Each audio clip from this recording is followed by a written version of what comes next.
తండ్రి, కుమార, పరిశుద్ధాత్మ త్రియేక దేవుని నామం పేరిట నా ఆత్మీయులకు హృదయపూర్వక వందనాలు.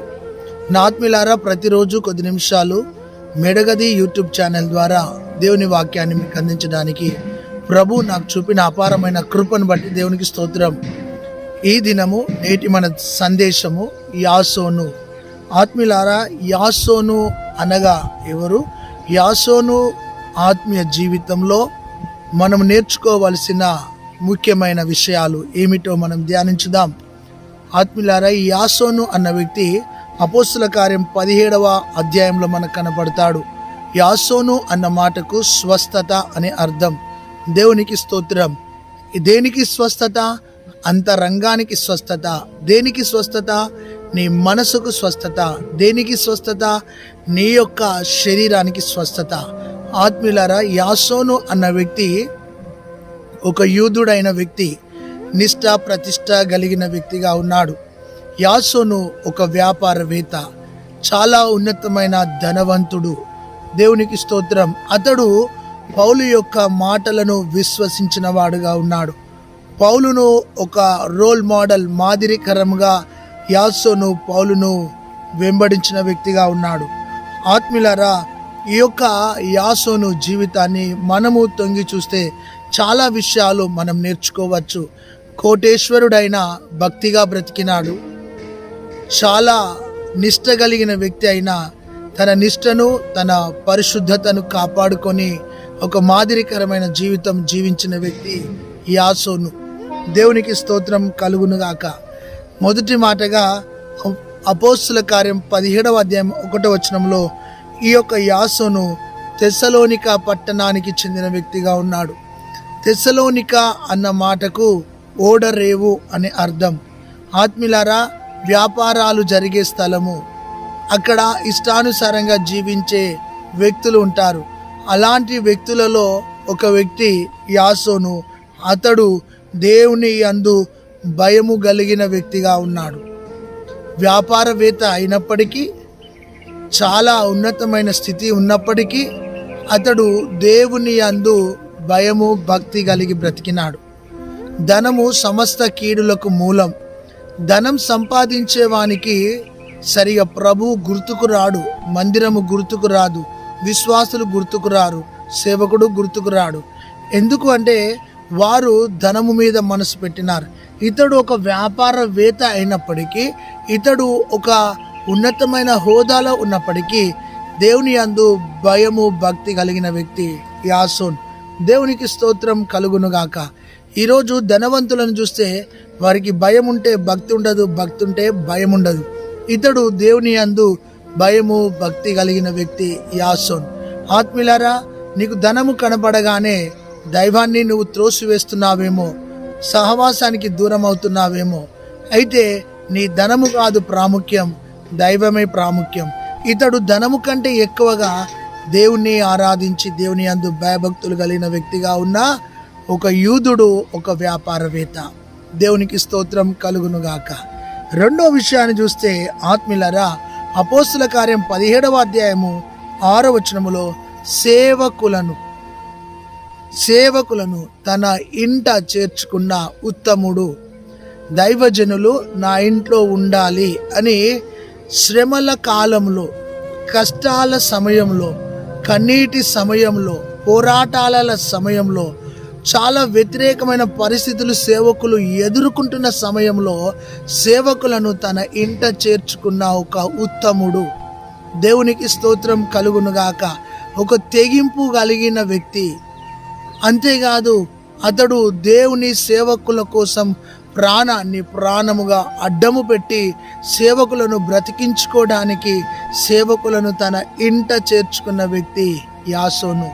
ఆత్మీయులారా, గమనించండి, సేవకులను ఇంట చేర్చుకున్నవాడు సేవకుల ఫలమును పొందుకుంటారు.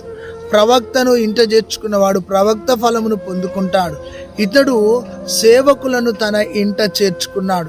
సేవకుల యొక్క పరిస్థితి ఆ అధ్యాయంలో, ముందు అధ్యాయంలో శ్రమల కొలిమిలో పొట్టుమి వేయబడుతుండగా అలాంటి సేవకులను తన ఇంట చేర్చుకున్న ఒక ఉత్తమమైన వ్యక్తి.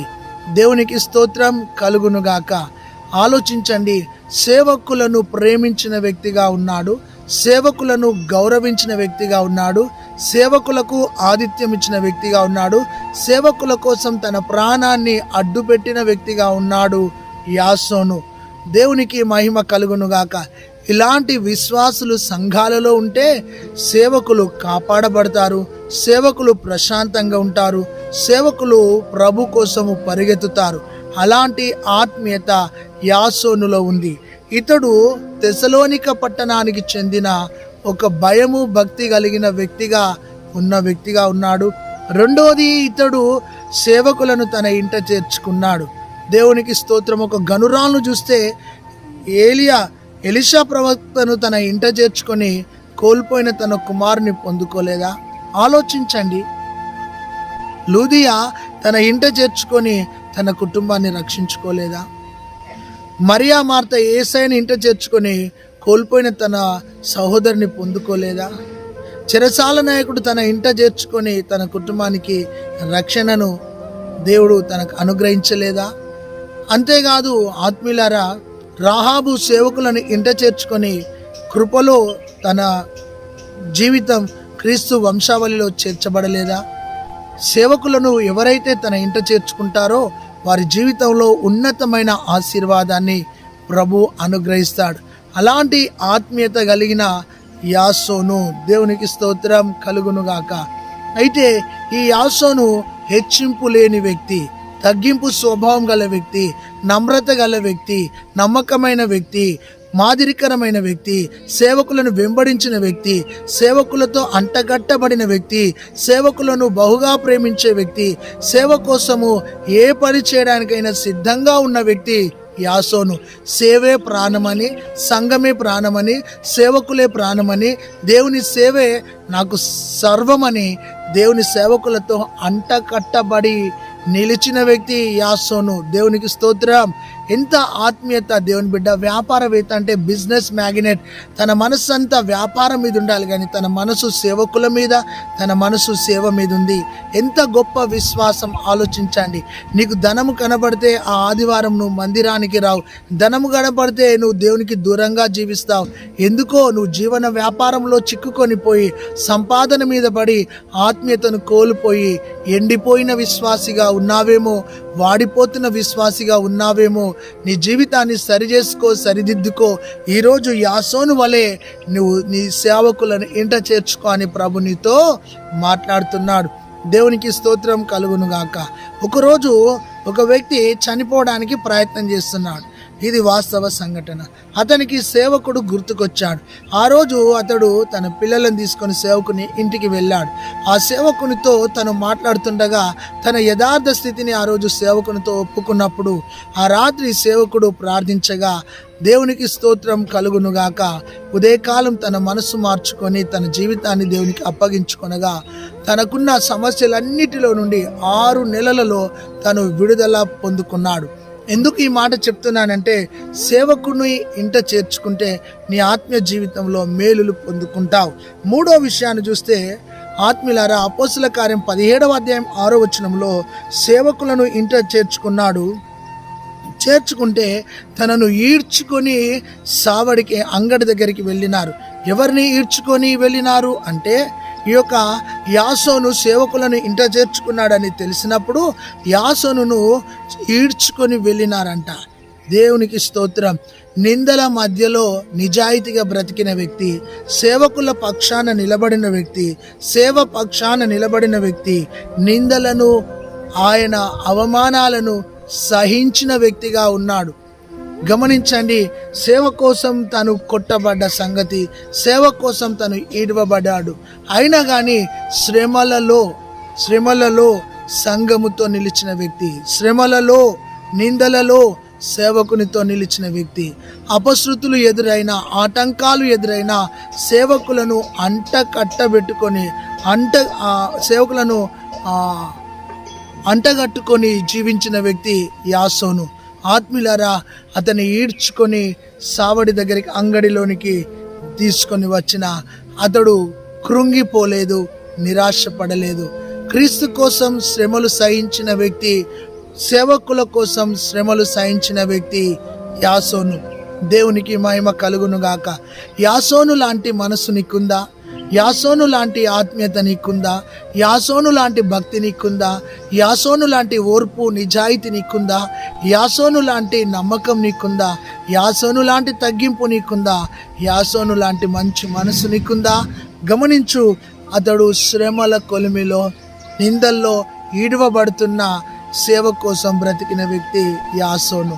ఆ యొక్క శ్రమల మధ్యలో ఆ పౌలు శీలల ఆ యొక్క సేవకుల మీద ఉన్న కోపాన్ని అంతా ఆ ప్రజలు యాసోను మీద వెళ్ళగ్రక్కినారు. అయినప్పటికీ యాసోను బాధపడలేదు. ఆత్మీయులారా, గమనించండి, ఇలాంటి నిజాయితీ కలిగిన విశ్వాసులు ఈ కాలంలో ఉన్నారా? ఇలాంటి ఆత్మీయత కలిగిన విశ్వాసులు ఉన్నారా? సెల్ఫిష్గా విశ్వాసులు ఉంటారు. నేను, నా కుటుంబం, నేను, నా భార్య, నేను, నా ఉద్యోగం, నేను, నా ఇల్లు అని నేను అని బ్రతికే విశ్వాసులు ఉన్నారు. కానీ సేవ కోసం ఈడవబడుతూ, సేవ కోసం కొట్టబడుతూ, సేవ కోసం జీవితాలను దారపోసే విశ్వాసులు, సేవకులు కరువైన దినాలలో ఉన్నాం. నా ప్రియులారా, చేతులెత్తి మీకు హృదయపూర్వకంగా చెప్తున్నాను, సేవ కోసం శ్రమలను సహించిన వ్యక్తి, సేవకులను తన ఇంట చేర్చుకున్న వ్యక్తి, తెసలోనిక పట్టణంలో సేవకుని మాటల యందు విశ్వాసం ఉంచి భయము భక్తి కలిగి జీవించిన వ్యక్తి యాసోను. ఇలాంటి యాసోనులు కరువైపోతున్నారు మన ప్రాంతాలలో, మన సంఘాలలో. దేవునికి స్తోత్రం కలుగునుగాక. అంతేకాదు, 4వ విషయాన్ని చూస్తే అపోస్తుల కార్యం 17వ అధ్యాయము 5వ వచనంలో, తన ఇంట అనేకులు దూరినారు, తన ఇంటిని గలిబిలి చేసినారు, ఇతని వ్యాపారాన్ని దెబ్బతీసినారు, ఇతని సాక్ష్యాన్ని దెబ్బతీసినారు, ఇతని గౌరవాన్ని దెబ్బతీసినారు. గమనించండి, శత్రుముఖులు సువార్తకు అడ్డుగా ఉన్నవారు వచ్చి ఏం చేశారు తెలుసా? ఆనాటి శత్రుముఖ ఏం చేశారు? తన ఇంటి మీదకి వచ్చినారంట. తన ఇంటి మీదకి వచ్చినారు. తన గౌరవం, తన ప్రతిష్ట, తన వ్యాపారం, తన సమస్తాన్ని దెబ్బతీసినారు. కానీ అతడు కృంగిపోలే. తన వ్యాపారం లాస్ కావాలనుకున్నా, తన ఇంటిని కూలగొట్టాలనుకున్నా, తన ఇంటి మీదకి వచ్చి అల్లరి చేయాలనుకున్నా, ఇతడు ఆ యొక్క పరిస్థితులలో మౌనముగా నిలబడ్డాడు. ఎస్ ఆత్మీయులారా, ఒక గొప్ప విజయాన్ని చూడాలంటే పోరాటాలలో మౌనముగా బ్రతకడం నేర్చుకోవాలి. ఇతడు మౌనముగా ఉన్నాడు. గమనించండి, అతని ఇంటి మీదకి వచ్చి తన వ్యాపారాన్ని, తన సాక్ష్యాన్ని, తన యొక్క ఆత్మీయతను వారు భంగపరిచినారు. అయినప్పటికీ యాసోను కృంగిపోలేదు, యాసోను కుమిలిపోలేదు. ఆత్మీయంగా ఈరోజు ప్రభు నీతో మాట్లాడుతున్న మాట ఏంటంటే, గమనించండి, నేను 10 రూపాయలు సంఘానికి ఇచ్చి నా యొక్క చేతులు దులుపుకోవాలి అనుకుంటారు. కానీ సేవకులను ఇంట చేర్చుకుంటే శ్రమ వచ్చింది. అంతేకాదు, అతడు ఈడవబడ్డాడు, మౌనంగా ఉన్నాడు. అతని ఇంటి మీదకి దొమ్మిగా వెళ్ళినారు. తన వ్యాపారాన్ని, తన సాక్ష్యాన్ని అగౌరవ పాలు చేసినారు. అయినప్పటికీ అతడు మౌనంగా నిలబడ్డాడు. హల్లెలూయా, హల్లెలూయా, దేవునికి స్తోత్రం కలుగునుగాక. అలాంటి ఆత్మీయత కలిగిన వ్యక్తి యాసోను. ఆత్మీయులారా, ఇలాంటి ఆత్మీయత మనలో ఉండాలని పరిశుద్ధాత్ముడు మనతో సూటిగా మాట్లాడుతున్నాడు. దేవునికి మహిమ కలుగునుగాక. హల్లెలూయా, దేవునికి స్తోత్రం. అంటే సేవ కోసము ఇల్లు దెబ్బతిన్నా అతడు పట్టించుకోలేదు. సేవ కోసం తన వ్యాపారం దెబ్బతిన్నా తను పట్టించుకోలేదు. సేవ కోసం తన గౌరవాన్ని దెబ్బతీసినా అతడు పట్టించుకోలేదు. ఒకవైపు గౌరవం పోయింది, ఒకవైపు వ్యాపారం దెబ్బతిన్నది, ఒకవైపు ఇల్లు దెబ్బతిన్నది. ఇల్లు దెబ్బతిన్నది, వ్యాపారం దెబ్బతిన్నది, అతని యొక్క గౌరవం దెబ్బతిన్నది. అయినప్పటికీ అతడు సేవ పక్షాన నిలబడ్డ వ్యక్తిగా బ్రతికినాడు. నువ్వు ఏ సంఘానికి వెళుతున్నావో ఆ సంఘంలో ఒక యాసోను వలె బ్రతుకుతావా? ఒక యాసోను వలె జీవిస్తావా? ఒక యాసోను వలె నిలబడతావా? ఒక యాసోను వలె ప్రకాశిస్తావా? ఒక యాసోను వలె దేవుని కోసం మండుతావా? ప్రభు నీతో మాట్లాడుతున్నాడు. ఏదో నామకార్థంగా నేను మందిరానికి వెళ్ళి నామకార్థంగా 4 మాటలు విని నేను అలా వెళ్ళి ఇలా వస్తాను అనుకుంటున్నావేమో కానీ మరో యాసోను వలె నీ సంఘానికి మేలుకరమైన వ్యక్తిగా, దీవెనకరమైన వ్యక్తిగా, ఆత్మీయతను చూపించే ఒక సాక్షిగా యాసోను వలె నీ ప్రాంతంలో, నీ సంఘంలో నిలబడు. ప్రభు నిన్ను దర్శిస్తున్నాడు. దేవునికి స్తోత్రం. అది 4వ విషయం. 5వదిగా చూస్తే నా ఆత్మీయులారా, అపోస్తుల కార్యం 17వ అధ్యాయం 9వ వచనంలో సేవకులకు జామీను మధ్యవర్తిగా ఉన్న వ్యక్తి.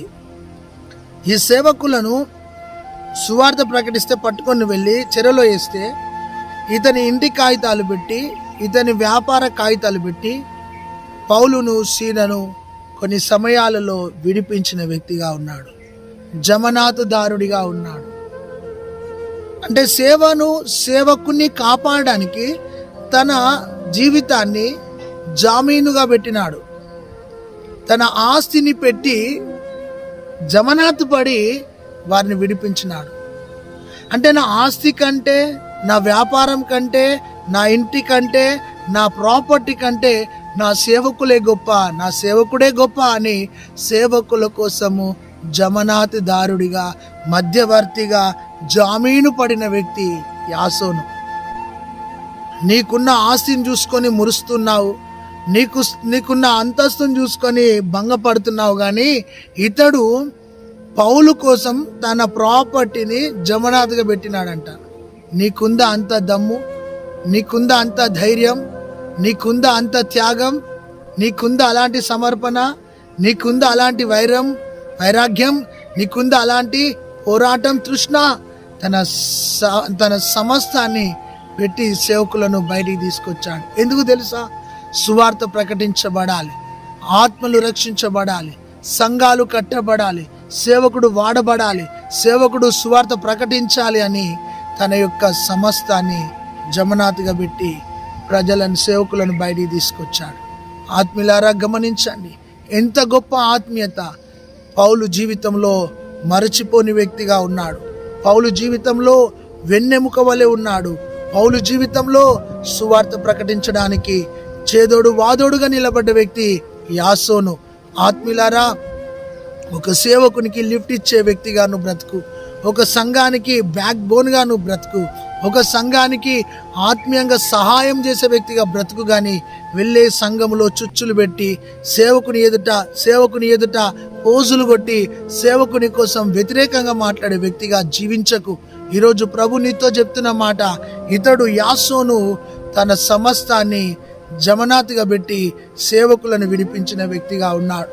ఎందుకు అలా చేశాడు అంటే సువార్త ప్రకటించబడాలి, సేవ విస్తరించబడాలన్న ఆ దృక్పథం కలిగిన వ్యక్తి యాసోను. నా ఆత్మీయ సహోదరి సహోదరుడా, ఇలాంటి మంచి మనసు ఉన్న వ్యక్తి యాసోను. గమనించండి, నువ్వు ఆస్తి సంపాదించుకుంటే నా పిల్లల పేరు మీద, నా పిల్లల పిల్లల పేరు మీద, నా భార్య మీద, నా మీద అని అలా అన్నిటి మీద నీ ఆస్తులను సంపాదించుకొని వాటిని చూస్తూ సంతోషపడతా ఉంటావు. కానీ ఆస్తులను అతడు ఏం చేశాడు తెలుసా? అలా చీపురు పుల్ల వలె వేసేసి జమనాథ్ పెట్టేసి తీసుకొని వచ్చాడు. అలాంటి ఆత్మీయత మనలో ఉండాలని ప్రభు చెప్తున్నాడు. దేవునికి స్తోత్రం కలుగునుగాక. ఇతడు తెస్సలోనిక పట్టణస్థుడు, దేవుని యందు భయము భక్తి కలిగి పౌలు చెప్పిన మాటలలో ఆకర్షించబడి దేవుని దగ్గరికి వచ్చిన ఒక భయము భక్తి కలిగిన వ్యక్తి యాసోన్. రెండోది, శ్రమల కాలంలో సేవకుని తన ఇంట చేర్చుకొని సేవకునికి ఆశ్రయం ఇచ్చిన వ్యక్తి యాసోన్.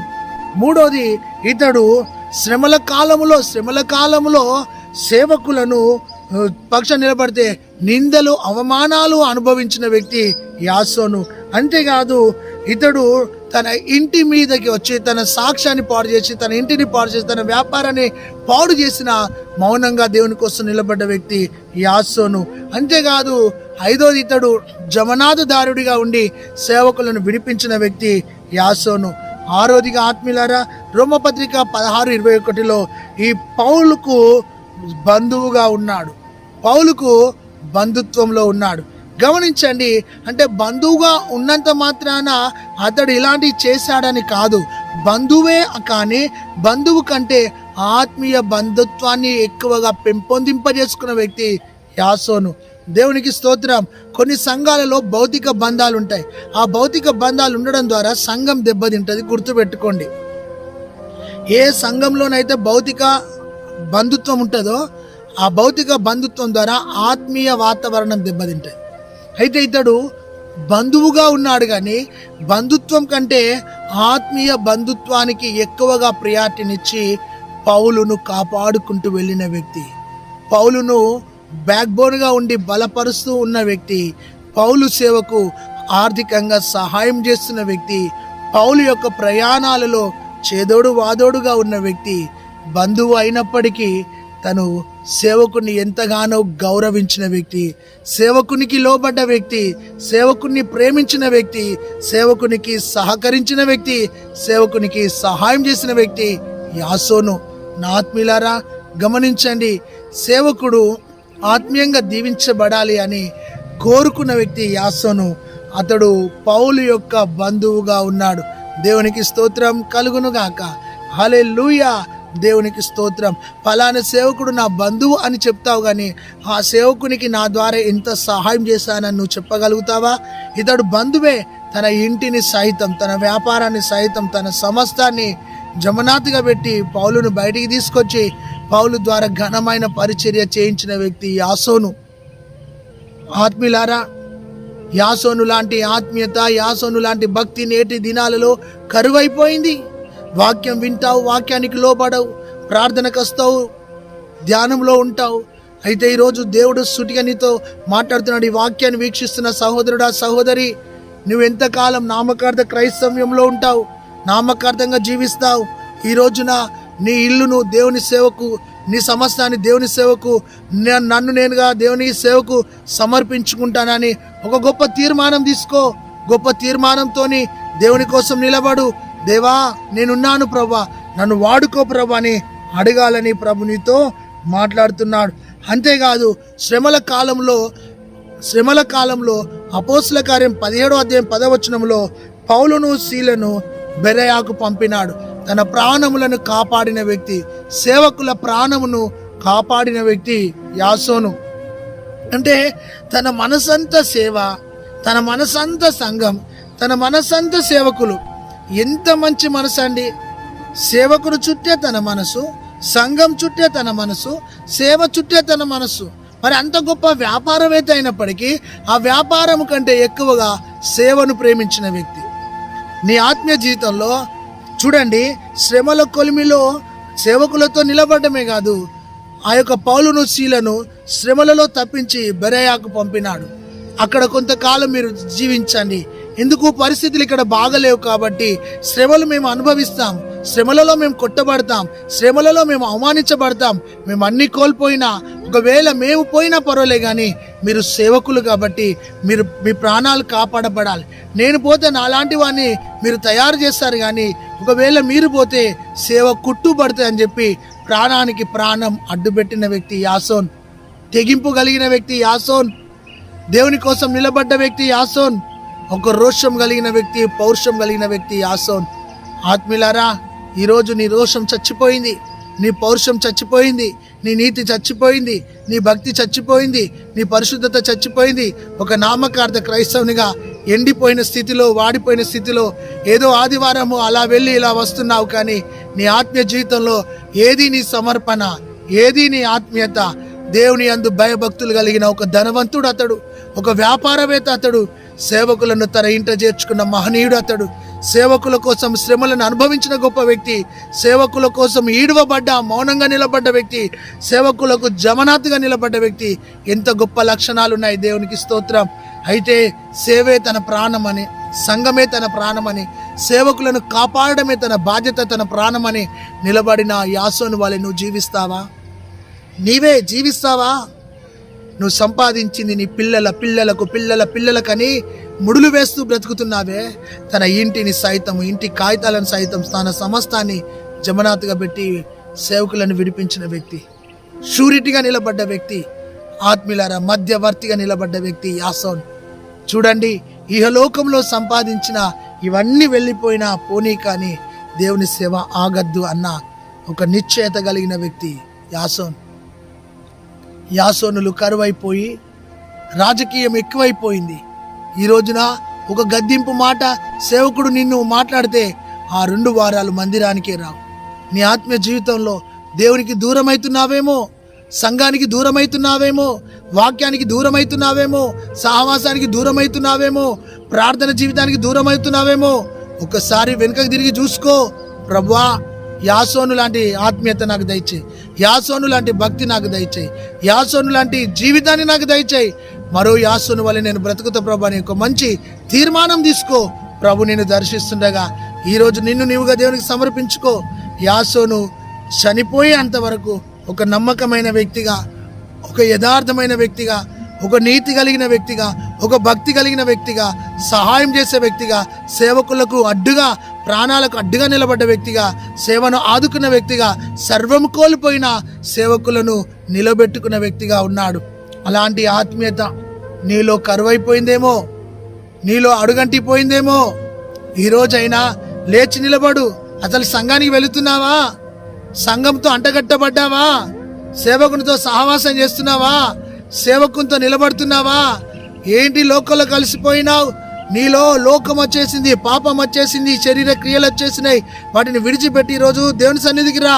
ప్రభు నీతో మాట్లాడుతున్నాడు. హల్లెలూయా. అలాంటి యాసోను నీకు నాకు మాదిరిగా ఉన్నాడు. ఆ మాదిరికరమైన జీవితాన్ని మనము జీవించుదాం. పరిశుద్ధుడా, ఈ వాక్యాన్ని నీరుకట్టి ఫలింపజేసి నీ నామాన్ని ఘనపరచుకోమని సహాయం చేయమని యేసు నామములో ప్రార్థించి పొందినాం తండ్రి. Amen. God bless you. Praise the Lord. ఈ వాక్యం నీకు నచ్చితే మరొకసారి విను.